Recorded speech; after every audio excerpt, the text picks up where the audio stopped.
Sa gitna ng mga espekulasyon, muling nagpakita ng bagsik ang dating kampiyon na si Luis Pantera Nery. Sa isang eksklusibong pahayag, binigyang diin ni Nery na hindi lang siya handa, kundi sobrang nasa kondisyon ang kanyang katawan para sa salpukan nila ng ating pambato na si John Dariel Cuadro Alas Casimero.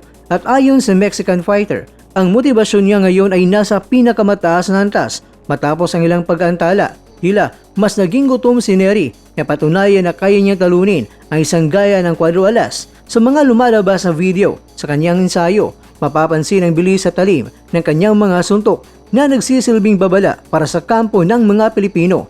Matapos ang mahabang paghintay at ang naudlot na laban sa Kyrgyzstan, ito na ang balitang lahat tayo excited. Ayon mismo sa Team Casimero, hindi na aabutin ng susunod na linggo dahil ngayong linggo na ang target na fight announcement ng kanilang promoter na si Koki Kamida. Dito na natin malalaman ang pinal na petsa at kung saang bansa o lungsod nga ba gaganapin ang bakbakang Casimero kontra Nery. Inaasahang magiging malaking event ito dahil sa init ng tensyon sa pagitan ng dalawang boksingero. Siguradong tututok ang mga fans at bashers sa buong mundo ng boxing kapag nailabas na ang opisyal na poster at venue ng laban. Sa mga nagtatanong kung kumusta na ang kondisyon ni John Dariel Cuadro Alas Casimero, ito na ang sagot. Wala kayong dapat ipangamba dahil ayon sa huling ulat mula sa kanyang kampo, as of April 23, 2026, ang timbang ni Casimero ay may tuturing na knockout na ang timbangan o nasa perpektong level na para sa Super Bantamweight Division. Hindi gaya ng mga nakarang issues sa timbang. Mas disiplinado ngayon ang ating dating 3-division world champion. Ang kanyang pangangatawan ay bakas ang matinding ensayo at handa na siyang sumalang sa weigh-in kahit bukas pa ang laban. Mukhang seryoso ang buksingerong taga-Ormoc ngayon na tapusin ang usapan nila ni Nery sa loob ng lona.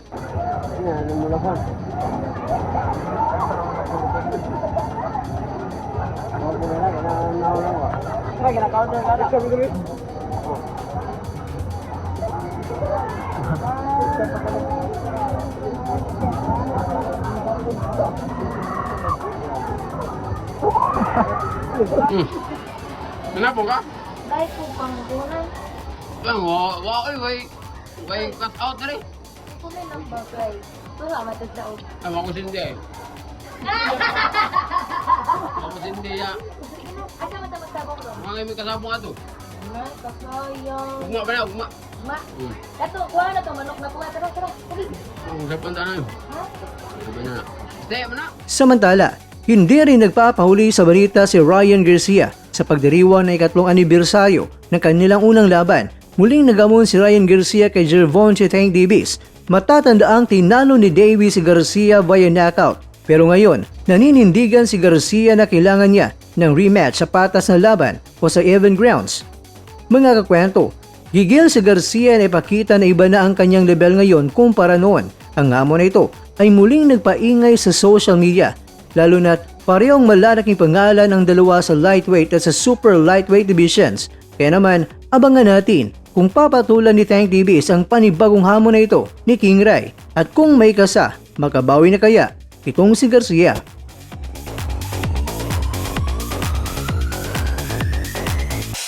Sa bawat suntok, may pangarap. Sa bawat... Mga kakwento, hanggang dito na lang muna ang ating kwentuhan. Huwag kalimutan na mag-like, share at subscribe. Ako po si Mr. Kwento. Ito ang mga kwentong maaring hindi pa nakwento sa inyo. Tayo ng boses ang hindi pa napapansin ng mundo. Samahan niyo akong busisiin ang bawat kwento at bawat sakripisyo ng mga mandirigmang mga Pilipino. Ito ang kwentong di pa nakwento.